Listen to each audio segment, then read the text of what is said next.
Vers le bas, hein.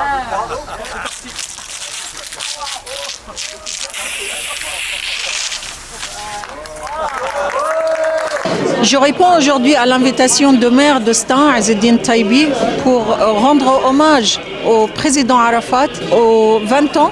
Après l'assassinat du président Arafat, nous lui rendons aujourd'hui hommage pour se rappeler de sa legacy, se rappeler de sa mémoire, son combat, le combat du peuple palestinien, le combat pour la liberté, la justice et surtout pour l'égalité et pour les droits inaliénables du peuple palestinien. Le premier, c'est le droit à l'autodétermination. Nous nous réunissons aujourd'hui avec la ville, avec le maire, avec les habitants de la ville aussi, avec les associations de soutien au peuple palestinien pour dire arrêtons les massacres, arrêtons le génocide en cours. Israël doit respecter le droit international, elle doit mettre terme à son occupation illégale de territoire palestinien occupé, démanteler la colonisation et rendre compte devant les instances de justice internationale. Trop de destruction et trop de morts à cause de la colonisation israélienne qui tente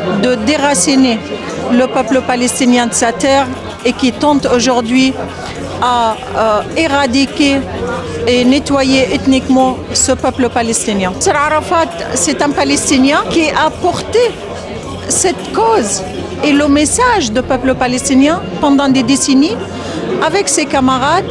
C'est celui-là qui a dit, nous, peuple palestinien, nous aspirons à la paix, nous aspirons à la liberté. Ça, c'est la condition fondamentale. C'est grâce à lui qu'on a connu la question du peuple palestinien.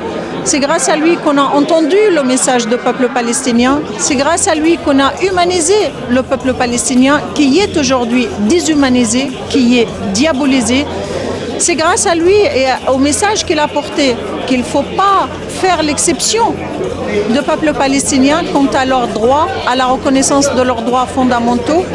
Et c'est grâce à lui qu'aujourd'hui nous voyons le soutien international extraordinaire, ici en France et ailleurs dans le monde. Hip Hop Nation for Palestine, c'est un mouvement à travers la culture hip-hop de solidarité, de soutien et de fraternité avec le peuple de Palestine. Nous, on a décidé de rallumer la Tour Eiffel aux couleurs du hip-hop, comme je disais tout à l'heure, en fraternité avec le peuple de Palestine. Suite à ce temps de fraternité, le mouvement s'est exporté à travers le monde. Ce soir, on est venu donner de la force à la ville de Stein, qui, parmi beaucoup de municipalités, l'une des rares à organiser des temps comme ça, chaleureux, qui permettent de parler de fraternité, d'inviter des gens, de discuter et de dire qu'ensemble, on peut faire mieux que ce qu'on nous propose.